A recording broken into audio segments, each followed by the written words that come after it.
u lill-Ispirtu Santu. Kif kien mill-bidu issa u dejjem u jibqa' dejjem ta' dejjem. Amen. Alleluja.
Il-mulej qalli, ibni int illum nistiltek.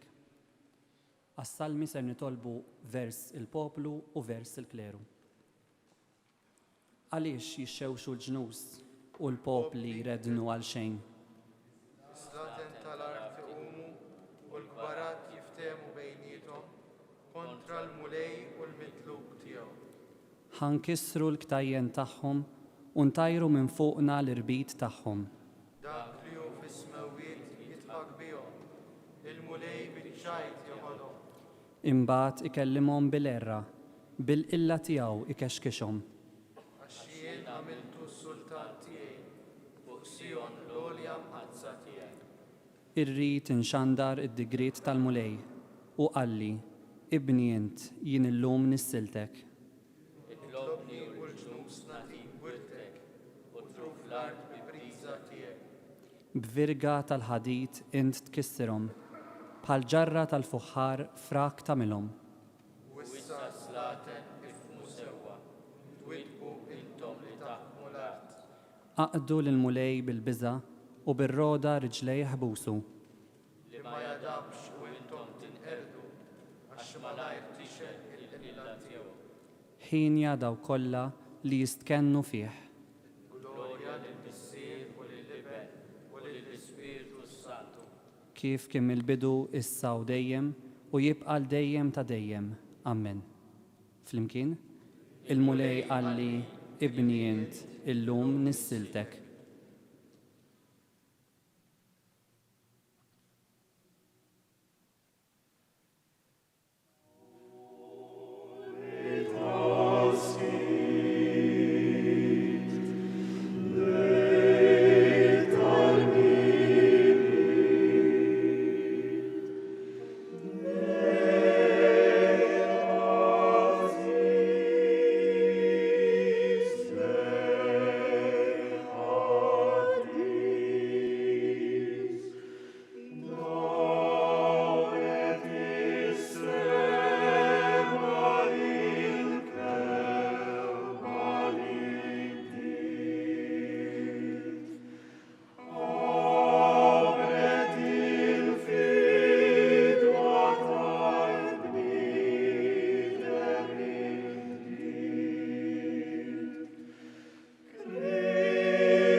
Il-mulej bħala rus ħireċ minn kamartu.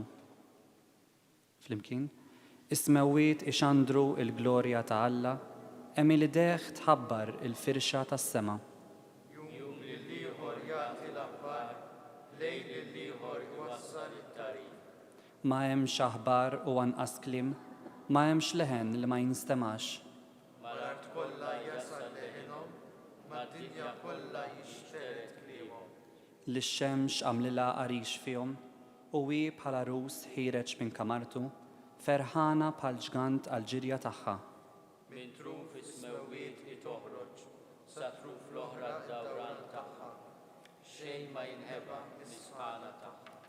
Glorja lill-Missier u lill-Iben u lill-Ispiritu Santu. Kif kien fil-bidu issa u dejjem u jibqa' dejjem ta' dejjem. Amen. Flimkien, il-mulej bħala rus ħireċ minn kamartu.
imsawba l-ħlewwa fuq xuftejk, għalhekk birkek Alla għal dejjem.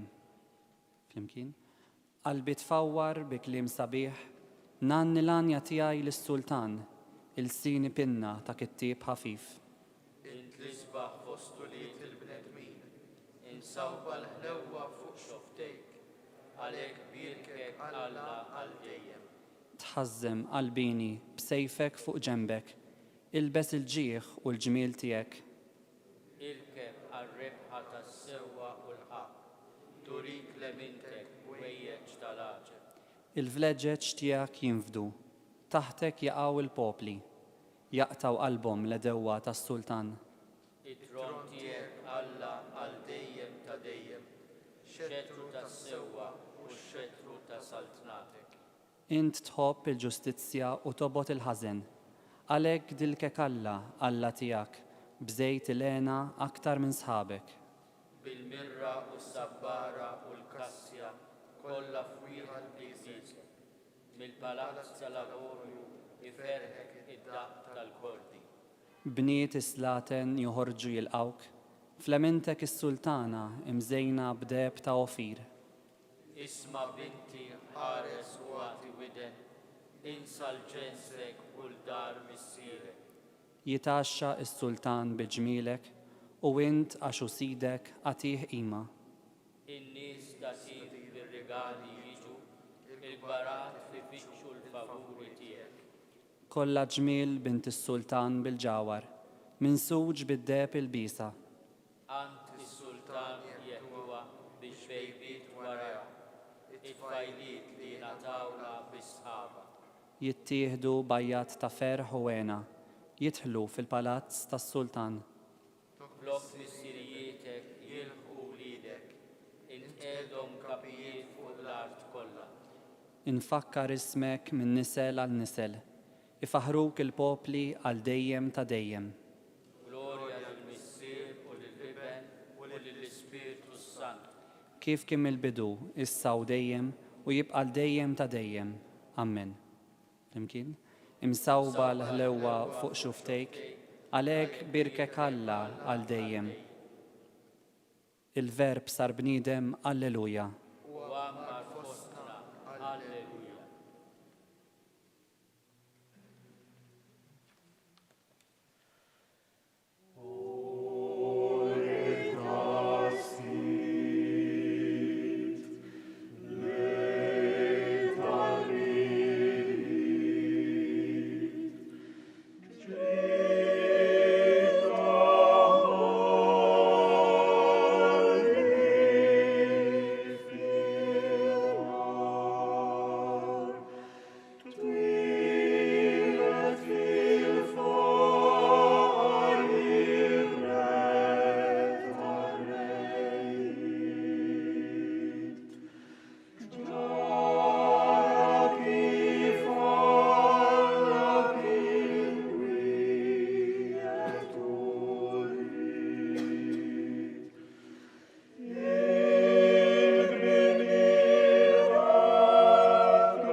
Qari mill-ktieb tal-profeta Iżajja.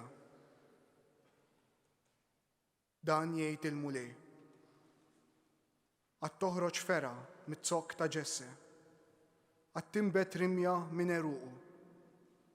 Fuqu jistrieħ l-ispirtu tal-mulej, l-ispirtu tal-erf u d-den, l-ispirtu tal-aqal u l-qawwa, l-ispirtu tal-erf u l-biża tal-mulej, u l-għaxqa tiegħu fil-biża tal-mulej. Ma jiġġudikax skont ma jidher fl-għajnejn u ma jagħtix sentenza skont ma jisma'. Iżda jiġġudika l-imsejknin skont il-ġustizzja u jagħti sentenza skont is-sewwa lill-fqajrin tal-art. isawwat il-kiefra bix-xettru ta' fommu u b'nifs xufteħ joqtol lil ħażin. Il-ħżiem ta' ġenbejh tkun il-ġustizzja u l-fedeltà il-ħżiem ta' qaddu. Il-lupu jibda jgħix mal-ħaruf, il-leopard mal-gidi u jiraw fl-imkiel l-oġol u ferħ liljun. Tfajjel żagħżugħ isuqhom. Il-baqra u l-ors jiraw fl-imkien u l-friħ tagħhom fl-imkien jistrieħu. Liljun bħal gendus jiekol it-tiben. It-tarbija tal-ħalib titlieb fil-ħofra tas-serb u t-tifel miftum idaħħal idu fil-bejta tal-lifa. Ma jagħmlux aktar deni u anqas ħsara fuq il-muntanja qaddisa kollha tiegħi. Għax mimlija hi l-ard bl-arfin tal-mulej bħalma l-baħar u miksib l-mijiet. Imbagħad jiġri f'dak il-jum li l-erq ta' Ġesse jieqaf bħala sinjal għal popli. Lilu jfittxu l-ġnus u l-amara tiegħu tkun imsebħa.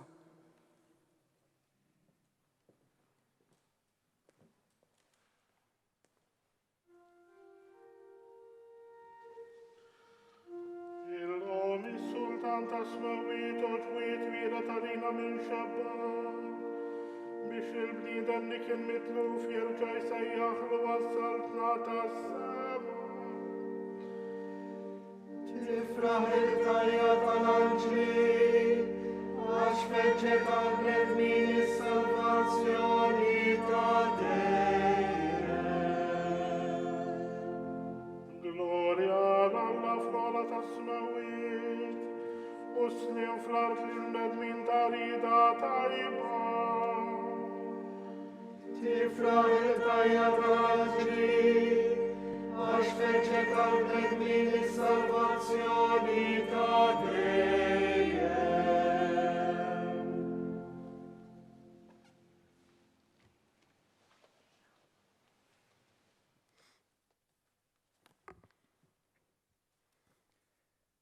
Qari mid-diskorsi tal-Papa San Iljun il-Kbir. Eżis, illum twilet is-Salvatur tagħna, ejjew nifirħu.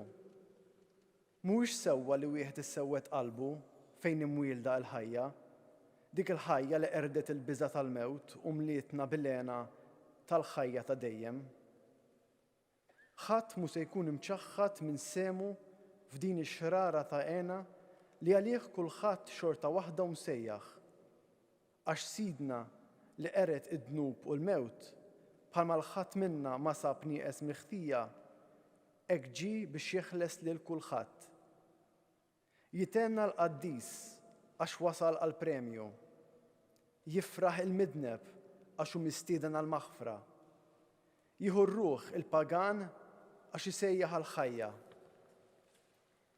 Għax liben ta' Alla fil-milja ta' żminijiet, kif wasal Alla fil-pjan qoli tiegħu li ħadd ma jista' jiflih, sar bniedem biex jerġa' jħabbeb il-bnedmin mal-ħalliq tagħhom. U hekk ix-xitan li bih daħal il-mewt fid-dinja jintrebaħ bis-saħħa ta' dik l-istess natura li biha u kien ħareġ rebbieħ. Kien għalhekk li meta twilet il-mulej l-anġli għannew glorja l-Alla fil-għoli tas-Smawwiet u ħabbru slim fl-art lill-bnedmin ta' rida tajba. Għax huma raw li Ġerusalemm tas-sema tibda tinbena mill-ġnus kollha tal-art. U jekk jifirħu daqshekk l-anġli fil-kobor kollu tagħhom, kemm għandhom għax jitennew il-bnedmin fiċ-ċokon tagħhom u quddiem emil bħal dan ta' tiba ta' Alla, emil li ħadd ma jista' jfisser bil-kliem. Niżuħħar lill-Alla mela, eżis tiegħi, permezz ta' Ibnu, fl-Ispirtu Santu, għax fil-qalb l-aktar ħanina tiegħu li biha ħabna huwa ħenn għalina. U meta konna mejta minħabba dnubietna, tagħna ħajja ġdida fl-imkien ma' Kristu biex bih inkunu ħolqien ġdid, xogħol imsawwar mill-ġdid. Ninżaw il-bniedem il-qadim bl-emejjel tiegħu U la darba issa ksibna sem fit-tnissil ta' Kristu, ejjew niċħdu l-emejjel tal-ġisem. Araf, onisrani, il-kobor tiegħek, int li seħħibt ma' Alla fin-natura tiegħu, la terġax taqa' fil-post baxx ta' dari bħajja mhix xierqa. Ftakar tal-liema ras u ġisem int membru. Żomm f'moħħok li inti inqtajt minn taħt is-seta ta' dlamijiet u għaddejt fid-dawl u s-saltna ta' Alla. Bis-sagrament tal-mumdija sirt tempju tal-Ispirtu Santu. Qis li l-Ispirtu hekk qaddis li għammar fik ma tkeċċieħx minnek bemir ħżiena u tintelaq mill-ġdid taħt il-jasar tax-xitan. Għax il-ħlas tal-fidwa tiegħek u d-demm ta' Kristu.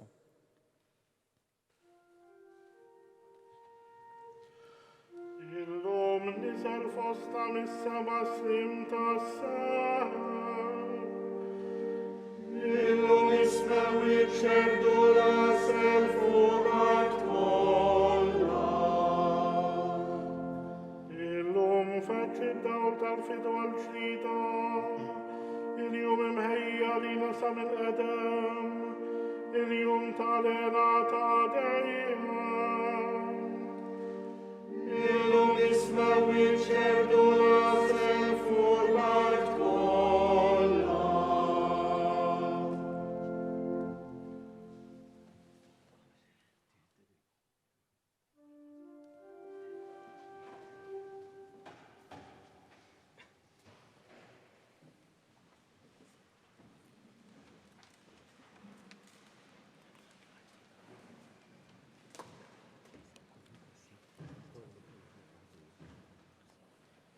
Te Deum laudamus.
de victo mortis aculeum, aperuisti credentibus regna celorum. Tua dexteram Dei sedes, in gloria Patris. Iurex crederis, et sevenenturus.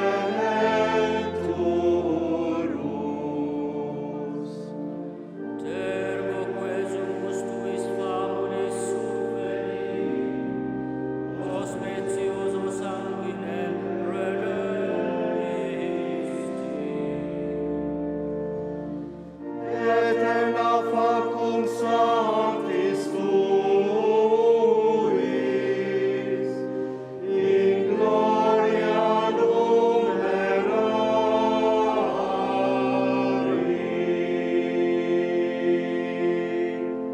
Nitol. U Alla in mod tal-aġeb laqt il-bniedem fil-kobor tiegħu u baċeb akbar ġeddittu wara li waqa'. Għamel li nissieħbu ma' Kristu fin-natura tiegħu ta' Alla, kif hu oġbu jieħu sehem magħna fin-natura tagħna l-bnedmin. U li hu Alla u miegħek jgħixu jsaltan flimkien mal-Ispirtu Santu għal dejjem ta' dejjem. Amen. Imbirku lil-mulej. Nroddu ħajr lil-Alla.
Fl-isem tal-Missier u tal-Iben u tal-Ispiritu Santu. Amen. Il-paċi ma'kom. Ħutijew narfu ħtijietna biex nitħejjew tajjeb ħalli niċċelebraw dan il-lejl qaddis u niftakru u niċċelebraw il-misteri qaddisa. Nistqar l-Alla li jista' kollox u lilkom ħuti li nadnibt ħafna bil-ħsieb, bil-kliem, bil-emil u billi ħallejt mirijieti. Tija tiegħi, bl-akbar tija tiegħi. Għalhekk nitlob li l-imqazza Marija dejjem Verġni, lill-anġli u l-qaddissin kollha u lilkom ħuti biex titolbu għalija lill-mulej Alla tagħna. Eħenna lina Alla li jista' kollox jaħfrinna dnubietna u jwassalna għal ħajja ta' dejjem.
Gloria in excelsis Deo.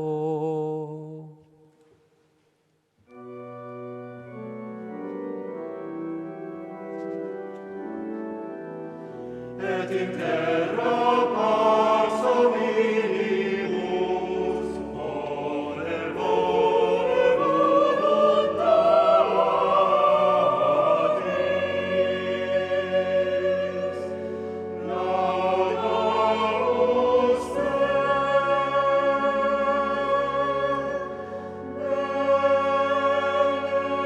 benedicimus te.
Cum Sancto Spiritus, in gloria Patris.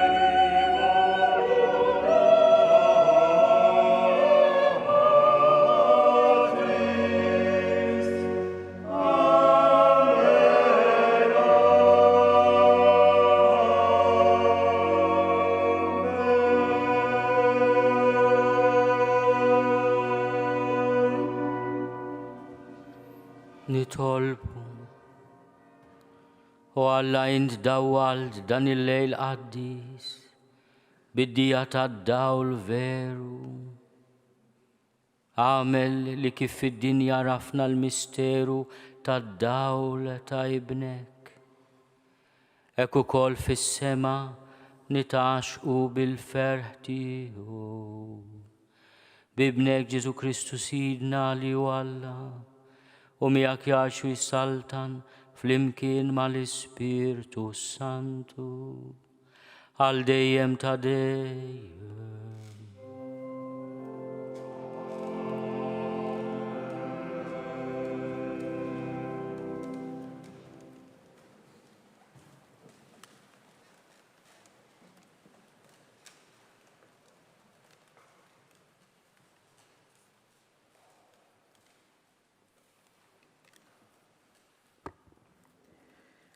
Qari mill-ktieb tal-profeta Eżajija.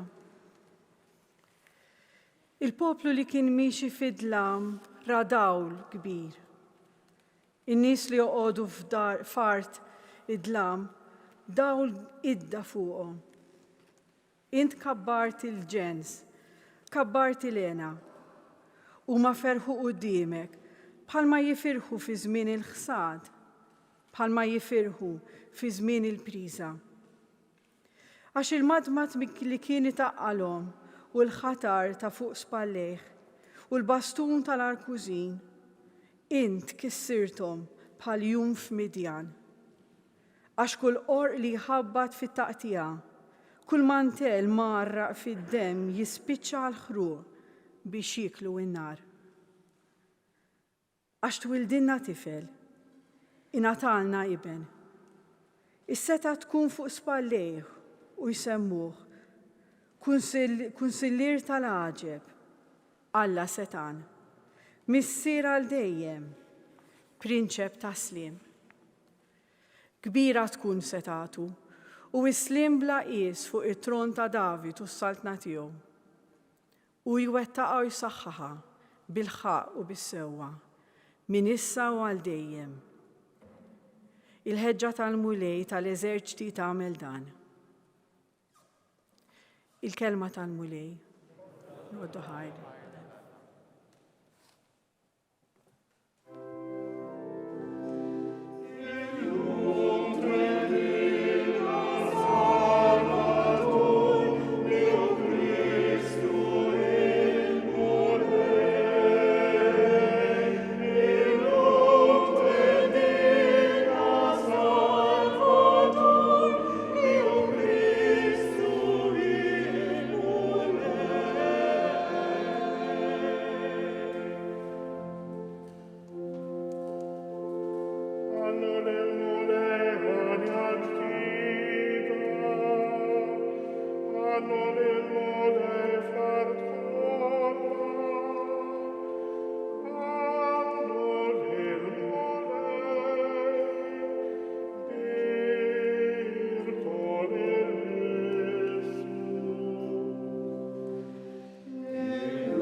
Salvator, Dio Christus.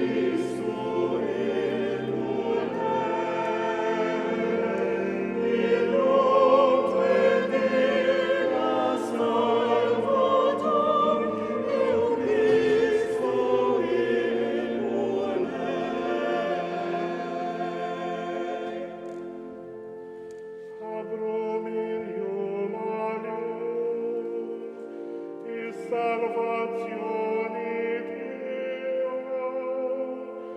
Sandro fost in gius colla il gloria Deo. Fost il popli colla legio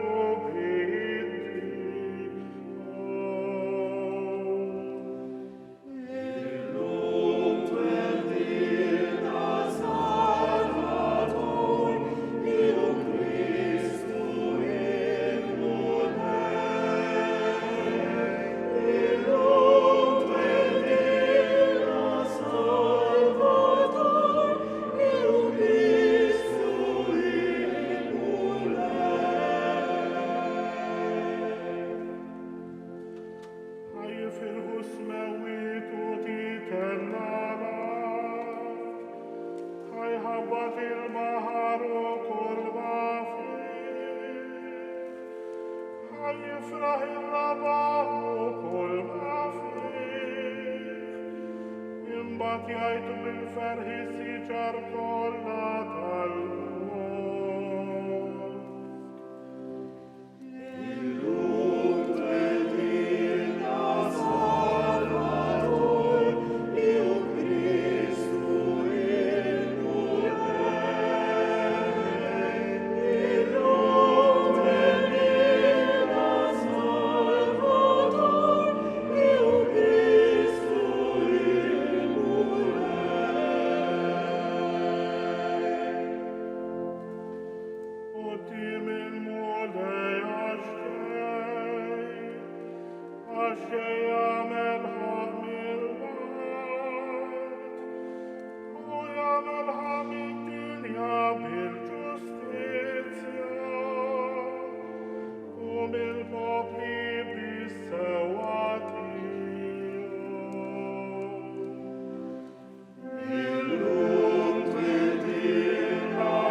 Qari mill-littra ta' San Pawl Apostlu lil Titu.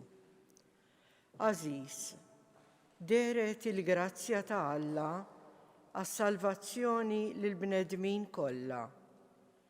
Itra wimna nwarbu il-ħażen u l-ġibdiet tad-dinja biex ngħixu bir-rażna u l-ġustizzja u t-tieba f'dan iż-żmien. U nistennew it-tama ħinja u d-dera tal-glorja tal-Kbir Alla u Salvatur tagħna Ġesu Kristu. U li tali l-nifsu għalina biex jifdina minn kull ħażen u jnaddafna u jagħmel minna poplu magħżul għalih, poplu mħeġġeġ għall-emil it-tajjeb.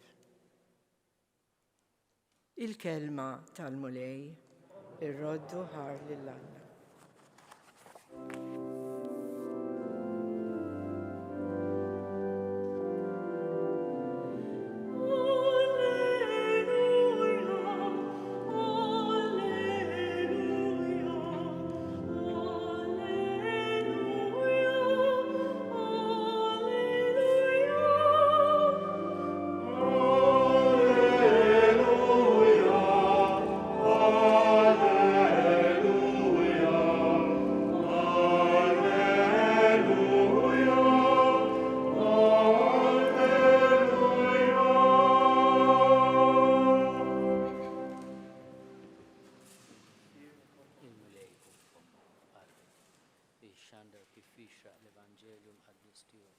L-isem tal-Missier u tal-Iben u tal-Ispiritu Santu.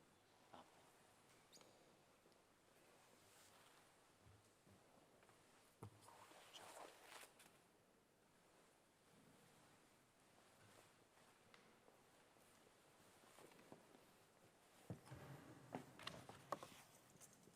Ijet inħabrilkom ferħ kbir, illum twildilkom Salvatur Kristu l-Mulej.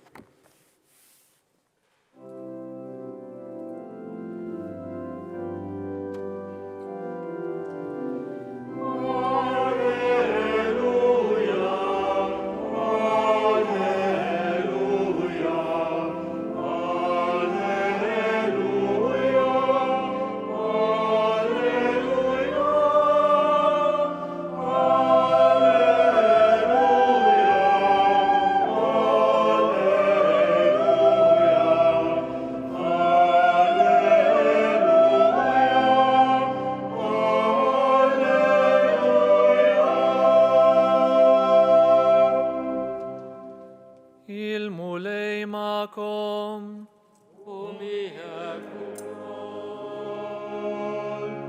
Qari mill-Evanġelju skont San Luqa.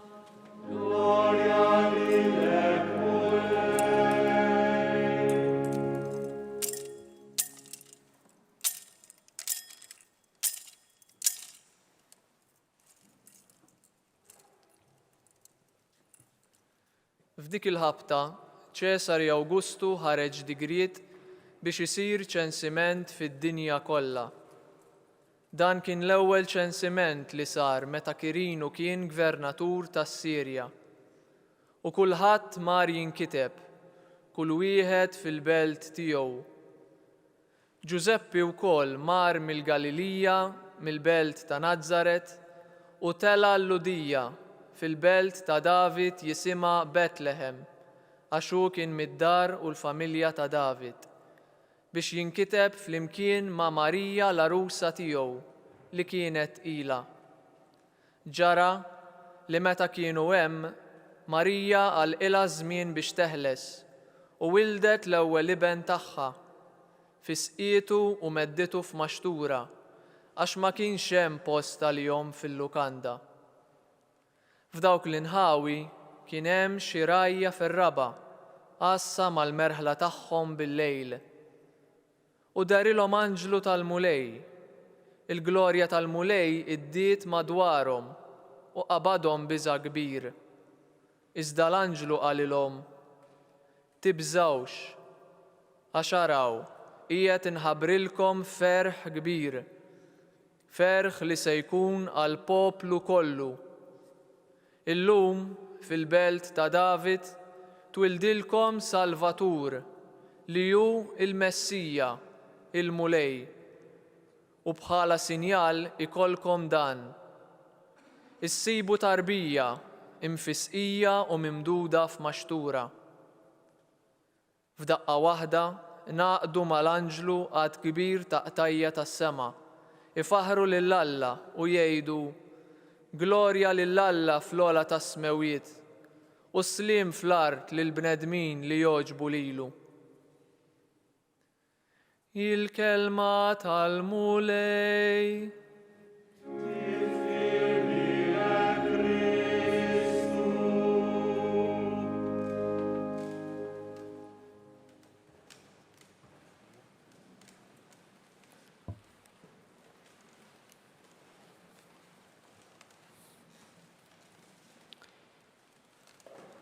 Deret il-grazzja ta' Alla, dawn huma il-kliem tal-Apostlu missierna San Pawl li jiġbru iċ-ċelebrazzjoni li qegħdin nagħmlu. Il-miliet dan hu, imma meta ngħid il-kelma grazzja xi tfisser? Grazzja tfisser imħabba li ma titlob xejn lura, tfisser għoża u tenerezza. Dak li aħna bil-Malti wkoll insejħula ħlewwa. Illum deret il-ħlewwa it-tenerezza ta' Alla. U s-sinjal jagħtihulna l-anġlu. Issibu tarbija infesqija u mimduda f'maxtura. Aħna unħarsu lejn it-tarbija ta' Betlem iċkejken Ġesu, ejjew nifmu li qegħdin inħarsu lejn Alla imħabba li sar bniedem. Ejjew inħarsu lejn ir-risposta ta' Alla għal sitwazzjoni li għalina kienet bla tama. Il-Papa Franġisku fitra sabiħa li kiteb dwar San Giuseppe fit-8 ta' Diċembru ta' din is-sena jgħidlek l-istorja tas-salvazzjoni titwettaq fit-tama kontra kull tama permezz tad-djufijiet tagħna. Wisq drabi naħsbu li Alla jafda biss fil-parti tajba u rebbieħa tagħna. Isna qegħdin f'xi telli għal xi prize day hekk. Meta fir-realtà jgħid il-Papa, il-biċċa kbira tal-pjanijiet tiegħu jitwettqu permezz u minkejja d-djufija tagħna. Jeħtieġ nitalmu nilqgħu id-djufija tagħna b'tenerezza li ma bħala. L-għadu tagħna l-ħażin ix-xitani ġanna nħarsu b'ġudizzju negattiv lejn id-djufija tagħna. Imma l-Ispirtu jixħed dawl ħelu fuqha. Hija tenerezza l-aħjar mod kif immissu dak li judajjef fina. Is-seba' puntat u l-ġudizzju li nużaw għall-oħrajn spiss huma sinjal ta' nuqqas ta' ħila tagħna li nilqgħu fina l-istess djufija tagħna. Il-ħlewwa t-tenerezza biss tista' ssalvana mill-emil tal-akkażatur. Għalhekk importanti niltaqgħu mal-ħnina ta' Alla, speċjalment fis-sagrament tal-qrar, u nagħmlu hemmhekk l-esperjenza tal-verità u tat-tenerezza, tal-għoża, tal-ħlewwa ta' Alla. Il-Papa jatina kelma ta' kuraġġ. U niftakru x'qal l-anġlu lir-rajja. R-rajja kienu kategorija imwarba fis-soċjetà. L-anġli jidhru lilhom lir-rajja. U quddiem il-preżenza tad-Divin jibżgħu. U l-anġlu jgħidilhom tibżgħux. Illum twildilkom Salvatur. U dan is-Salvatur ma ġiex bil-qawwa jew bl-arroganza tad-dinja, ġie tarbija.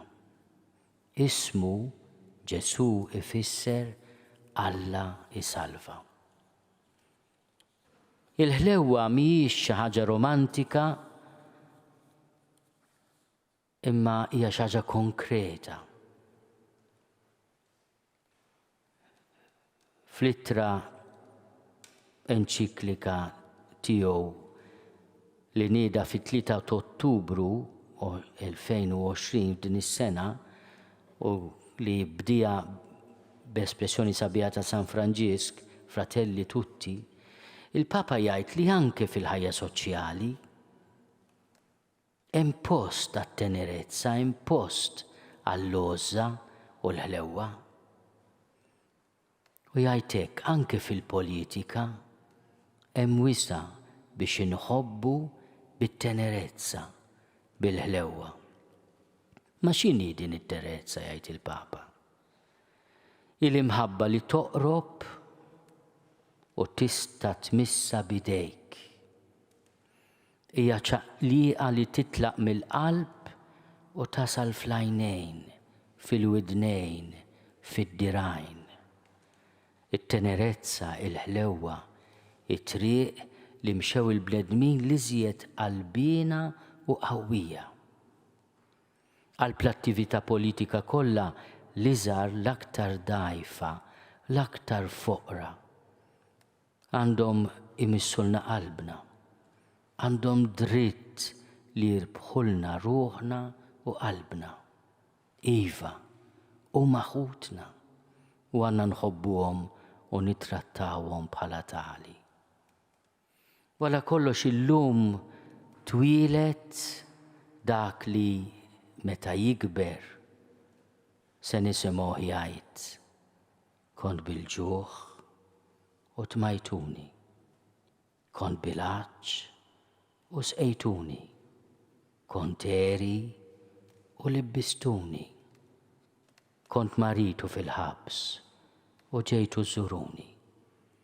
Kull ma għamiltu ma l-iżgħar fost ħuti, għamiltuh miegħi. U meta nħarsu lejn dan il-għasel li llum infirex mad-dinja kollha kif kantajna fl-uffiċċju tal-qari llum. Nifmu li din il-ħlewwa hija stedina biex aħna wkoll nittrattaw lil nfusna lil xulxin. L-istorja ta' ħajjitna, l-istorja ta' ħaddieħor, bit-tenerezza, bl-għoża, b'rispett, bil-maħfra, bil-modrija. Mulej, għallimna nħarsu lejn nfusna, lejn xulxin, kif tħares lejna int.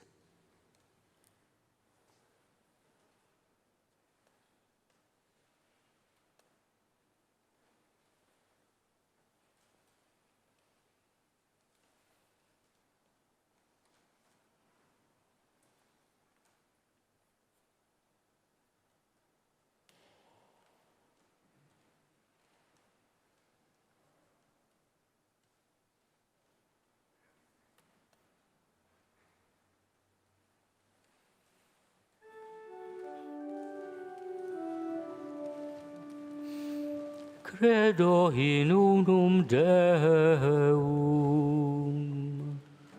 Patrem omnipotentem, factorem celi et terrae, visibilium omnium, et invisibilium.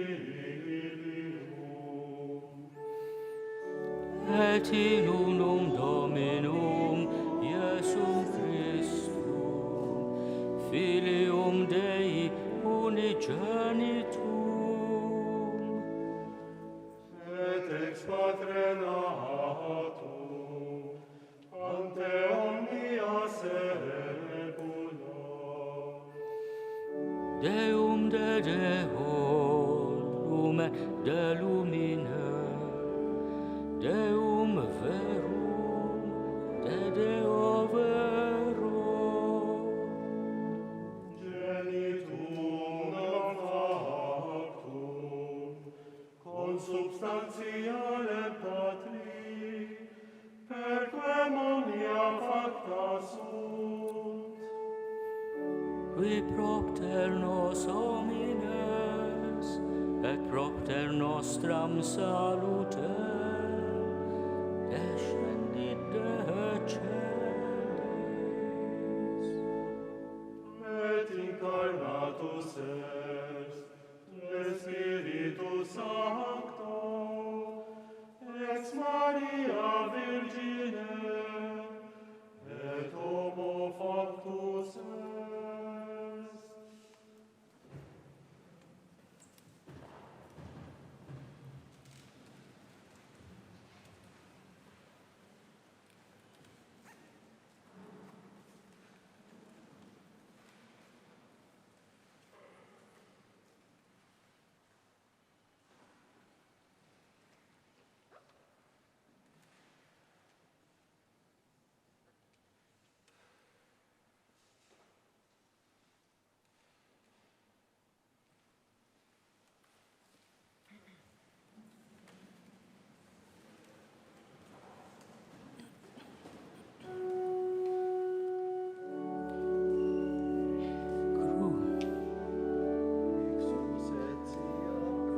etiam pro nobis sub Pontio Pilato passus et sepultus est. Et resurrexit tertia die, secundum Scripturas. Et ascendit in caelum, sedet ad dexteram Patris. Et iterum venturus est cum gloria, judicare vivos et mortuos, uius regni erit Filis. Et in Spiritum Sanctum Dominum et vivificante, qui ex Patre Filioque procedit. Qui cum Patre et Filio simul adoratur, et cum glorificatur, qui locutus est per prophetas. Et unam sanctam catholicam et apostolicam ecclesia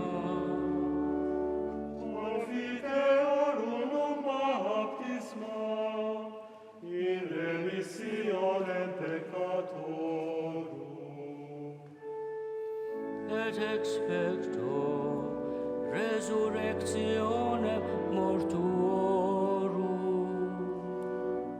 Et vitam venturi seculi.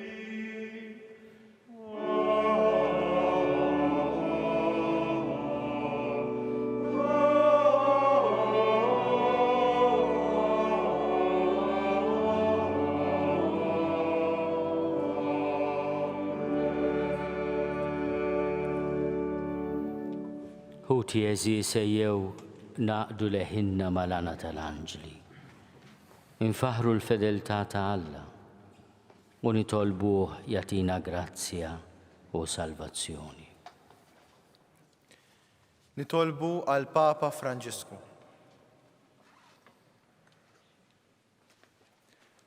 O Alla, missier tal-Verb mamul bniedem, ħarsu sħiħ fil-fidi, ħeġġeġ fih it-tama u libsu bl-imħabba.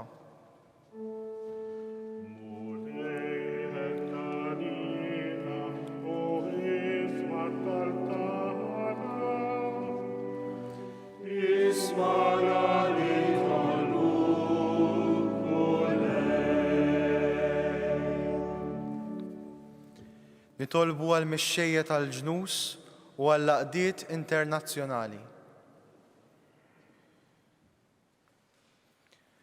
O Alla, missier il-prinċep tal-paċi, żommhom sħaħ fil-qadi tal-poplu, kebbes fihom ix-xewqa l-ġid veru u mexxihom biex jibnu dinja iktar ġusta.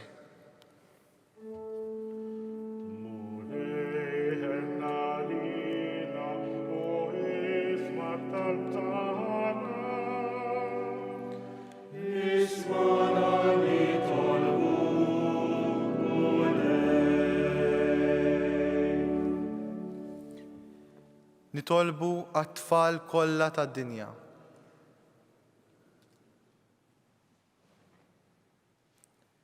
O Alla, missier it-tarbija ta' Betlehem, eħlishom minn kull forma ta' vjolenza, kebbes fihom il-ferħ tal-ħajja u sieħeb l-iżvilupp tagħhom bil-qdusija u bil-erf.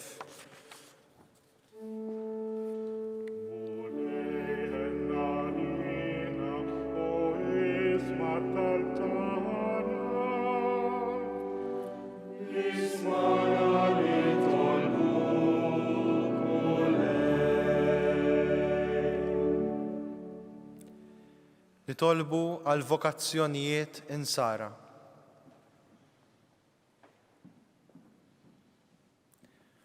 O Alla, missier il-qassis il-kbir eterne, sejjaħ ħafna żgħażagħ għal ħajja saċerdotali u reliġjuża u għaż-żwieġ nisrani. Kattar fihom imħabba l-Evanġelju u xettel fihom il-koll xewqa kbira biex jagħtu ħajjithom fil-qadi bl-imħabba.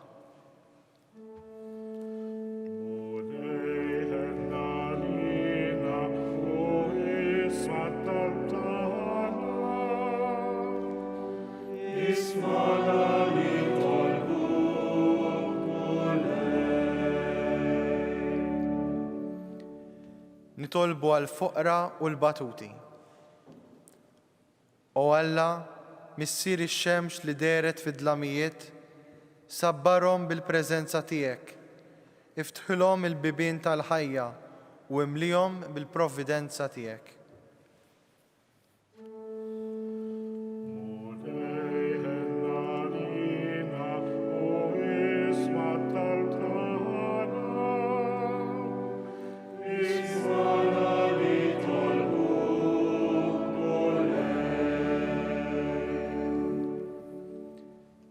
Nitolbu għalina l-koll.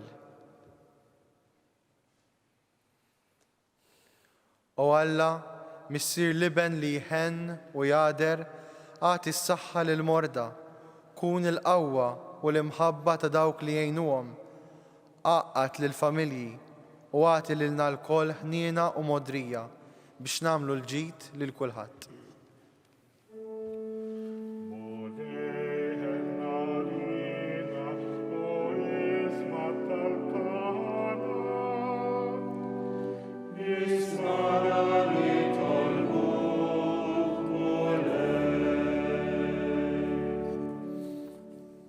Missier l-kelma tiegħek hija għal dejjem u tipprovdi lil kulħadd fi ħtiġijietu, il-qattifħir u t-talba tagħna. U seħibna fis-salvazzjoni li deditinna llum fl-iben tiegħek magħmul bniedem li għajxu jsaltan għal dejjem ta' dejjem.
Itolbu ħuti biex is-sagrifiċċju tiegħi u tagħkom ikun joġob lill-Alla l-Missier li jista' kollox.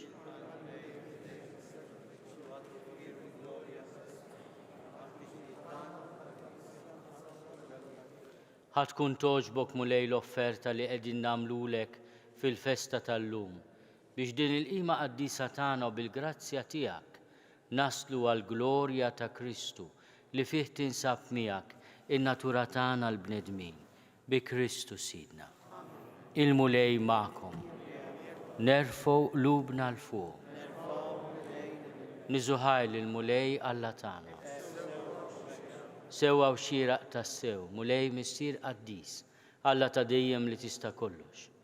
Tajjeb u taġi tas-salvazzjoni tagħna li dejjem u kullimkien inroddulek ħajr. Għax bil-misteru tal-verb tiegħek magħmul bniedem, rajna dawl ġdid mid-dija tiegħek. Hekk li aħna u narfu lil Alla f'sura li naraw biex ninġibdu biex inħobbu dak li issa ma narawx. Għalhekk mal-anġli u mal-arkanġli, mat-troni u mad-dominazzjonijiet, mal-qtajja kollha tal-eżerċiti tas-sema, intennu l-innu tal-glorja tiegħek u ngħidu bla qiegħda.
Għaddis tas-sew int mulej, inti lajn ta' kull dusija.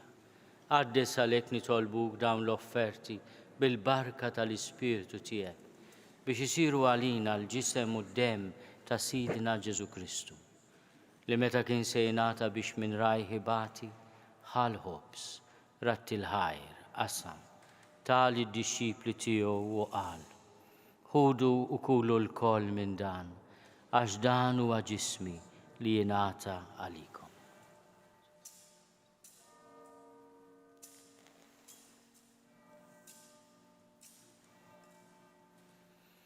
Hekk ukoll wara li klaħa l-kalċi, reġa' ratti l-ħajr, tali d-dixxipli tiegħu u qal: ħudu u jxorbu minnu l-koll, għax dan huwa l-kalċi ta' demmi tal-patt il-ġdid li jibqa' għal dejjem. Id-dem li jxerret għalikom u għall-bnedmin kollha għal maħfra ta' dnubiet. Għamlu dan b'tifkira tiegħi.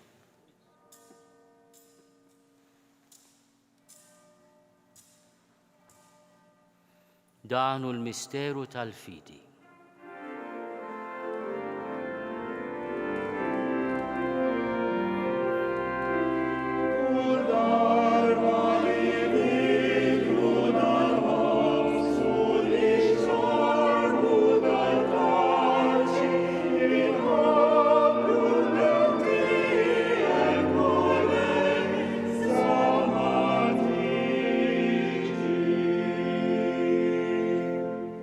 Għalhekk aħna nagħmlu dan tifkira tal-mewt u l-qawmien ta' Sidna Ġesu Kristu.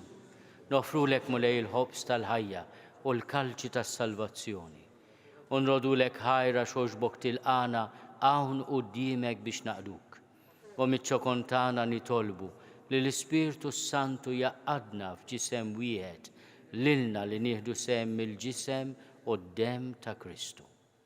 Ftakar mulej fil-Knisja tiegħek imxerda mad-dinja kollha.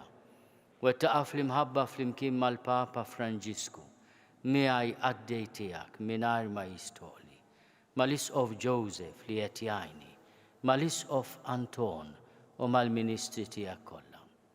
Ftakar ukoll fħutna li raqdu bit-tama tal-qawmien, ftakar fil-mejtin kollha. Daħalhom quddiemek fid-dawl tas-seb tiegħek. Ħenna lina l-koll nitolbuk. Għati lilna wkoll il-wirt tal-ħajja ta' dejjem. Flimkien mal-Verġni Mqazzo Malla Marija, mal-Arus tagħha San Giuseppe, mal-Apostli u l-Qaddisin kollha li jgħixu fil-ħbiberija tiegħek sa mill-bidu tad-dinja. Għamel li magħhom infaħruk u nsebħuk Ġesu Kristu ibnek. Bi Kristu ma' Kristu fi Kristu. Jingħata lilek Alla missier li tista' kollox, flimkien mal-Ispirtu Santu, kull ġew glorja għal dejjem ta' dejjem.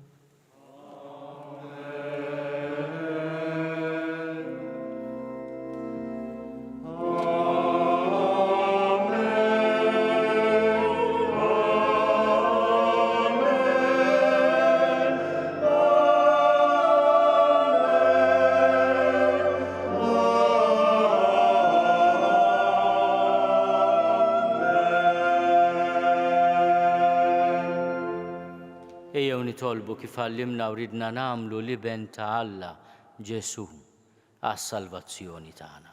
Missierna li inti f'ismu wiet jitqaddes ismek tiġi saltnatek, ikun li trid int kif is-sema hekk fl-art.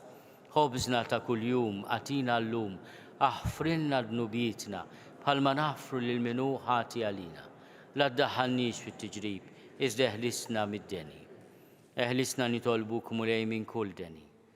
Għatina fit-tiebol ħnina tiegħek il-paċi fi żmienna biex inkunu ħielsa dejjem midnub u mħarsa minn kull inkwiet.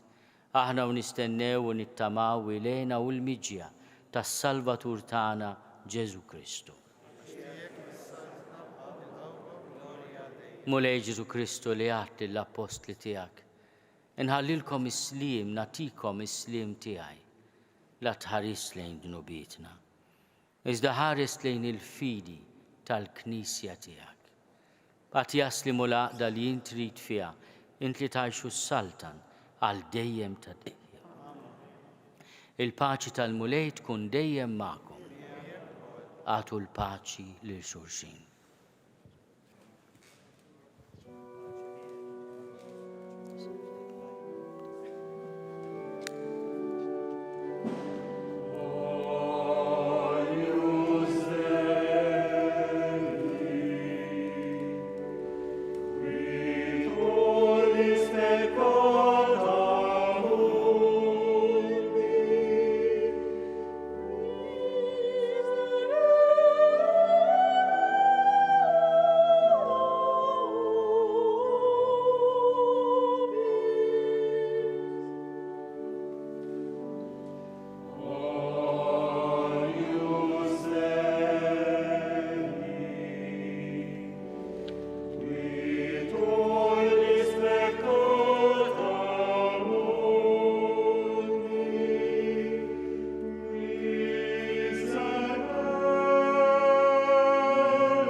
danu l-ħaruf ta' Alla, danu li neħid nubit ta' dinja, ħenjin dawk li huma mistiedna għall-ikla tal-ħaruf.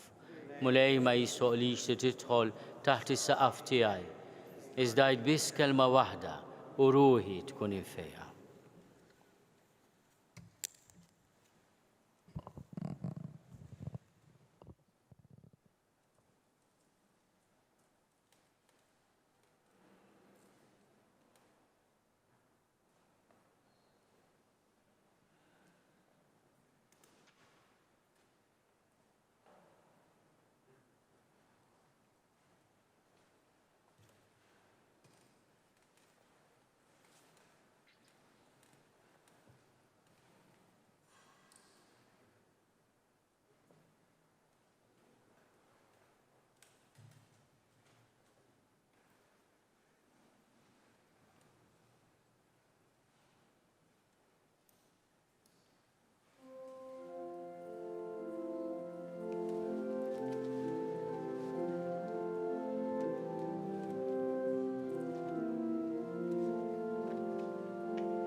Flimkien ngħidu talba għat-qarbina tax-xewqa. Ġesu, jiena nemmen li inti tinsab ta' bilħaq fis-sagrament tal-Ewkaristija. Irrid inħobbok fuq kollox u fuq kulħadd. Inti taf li nixtieq nirċevik ġewwa fija. Imma ġala darba bħalissa ma nistax nilqek ġewwa fija sagramentalment, nitolbok li tiġi fija spiritwalment. Ejja għandi, Ġesu tiegħi, biex jiena niġi għandek. Ħeġġiġni bl-imħabba għalik biex f'ħajti u f'mewti jiena nemmen fik, nitma' fik u nibqa' nħobbok għal dejjem.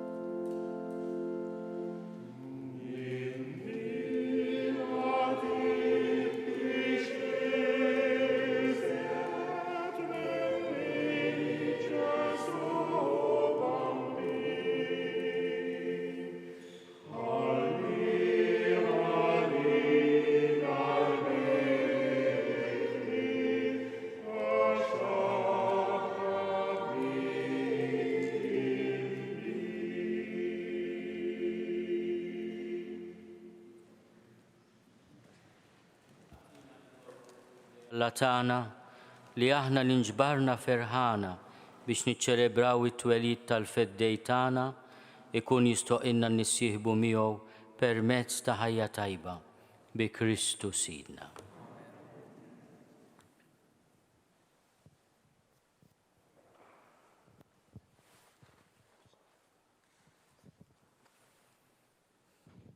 Alla tiba bla tarf li bl-inkarnazzjoni ta' ibnu keċċa d-lamijiet tad-dinja u bit-twelid glorjus tiegħu dawwal dan il-lejl qaddis, ikeċċi minnkom id-dlamijiet tal-ħażen u jimla qlubkom bid-dawl tal-qdusija.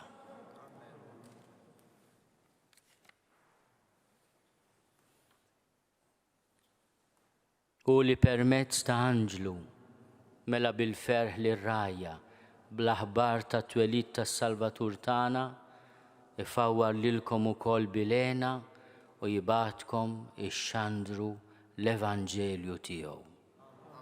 U li bl-inkarnazzjoni ta' ibnu għaqqat il-ħwejjeġ tal-art ma' dawk tas-sema, jimlikom bis-sliem u jsaħħaħ ir-rieda tajba tagħkom u jseħibkom fil-ġid tal-Knisja tas-sema.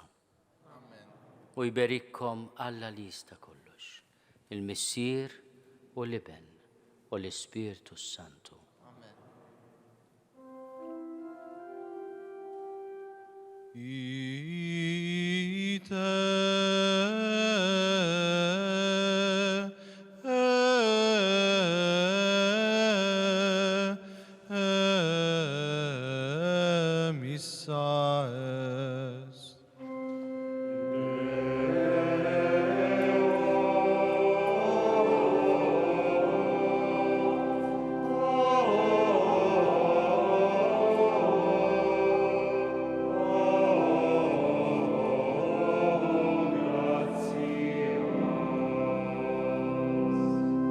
Nawgura lil kulħadd il-milied it-tajjeb.